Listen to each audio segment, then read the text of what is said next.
អ្នកទិញនៅក្នុងភូមិយើងតែអត់ដល់ទីផ្សារទេព្រោះវាអត់ច្រើនបន្លែក្នុងចំការខ្ញុំនេះខ្ញុំដាំធម្មជាតិ 100% ចាពាក្យភូមិយើងហូបដែរអត់មានភ័យថាគីមីអីទេជំរាបសួរខ្ញុំឈ្មោះផ្លែកុងគារស់នៅ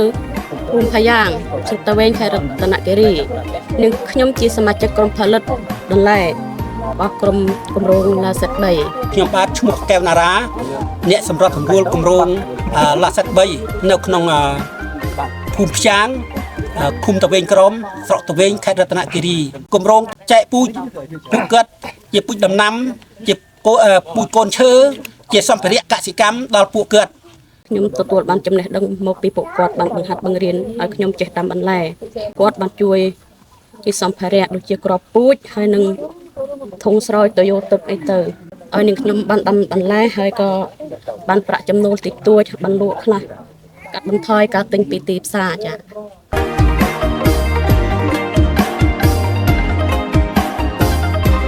ថ្ងៃនេះខ្ញុំមានសេចក្តី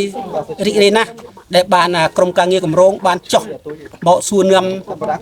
ដល់កសិករក្រុមផលិតបន្លែរបស់យើងដែលមានសមាជិក26ស្រី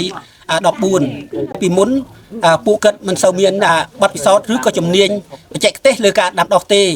ចាពីមុនមកពួកយើងអត់ចេះដាំបន្លែទេដាំចេះតែដាំទៅពីយើងអត់ចេះពីរបៀបលើករងអត់ចេះពីរបៀបបណ្ដុះកូនអីក្រោយមកពួកគេបានបង្ហាត់បង្រៀនពួកយើងឲ្យយើងចេះដាំជាលក្ខណៈលើករងជាដាំបន្លែឲ្យមានរបៀបរៀបរយអីចឹងទៅចានៅពេលយើងប្រមូលផលបានយើងនឹងយកទៅលក់នៅស្រុកហើយក៏មានអ្នកភូមិអ្នកជិតខាងខ្លះគេទៅទិញដល់ផ្ទះចឹងទៅអស់ពីនឹងទៀតបើនៅសល់យើងអាចកែច្នៃធ្វើជាជ្រក់ធ្វើអីហូបទៅហូបក្នុងគ្រួសាររបស់យើងចានេះជាសម្ដេចគួរដែលខ្ញុំទទួលបានក្របពូជពីគម្រោងឡាសិតផ្ដល់ឲ្យខ្ញុំដាំ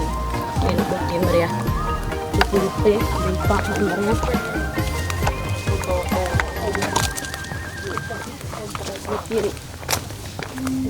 គ្រាប់ស្រួយខ្ញុំទៅតាមពីគាត់ទទួលបានពីគម្រោងឡាសិតដែរតែគ្រាប់ស្រួយគ្រាប់នេះគ្រាប់វែងបន្លែក្នុងចំការខ្ញុំនេះខ្ញុំដាំធម្មជាតិ 100% ចាព្រោះអីដូចជាជីនេះខ្ញុំរៀនតាម channel របស់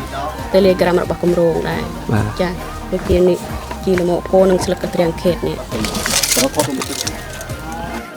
ជីនឹងយើងរកតែក្បែរផ្ទះទេដូចជាផេះចង្ក្រានជាលមកពោហើយក៏យើងរកក្បែរផ្ទះនឹងអត់មានចំណាយអីទេចាជួយកាត់បន្ថយចំណាយបានច្រើនដូចជាចុងក្រោយនេះខ្ញុំសូមអរគុណដល់គម្រោងឡាសិត3ដែលបានជួយផ្ដល់ជាគ្រាប់ពូជផ្ដល់ជាសម្ភារៈអីផ្សេងផ្ដល់ជាចំណេះដឹងនេះខ្ញុំសូមអរគុណខ្លាំងៗចាសូមឲ្យពួកគាត់សុខភាពល្អសំណាងល្អចាអរគុណ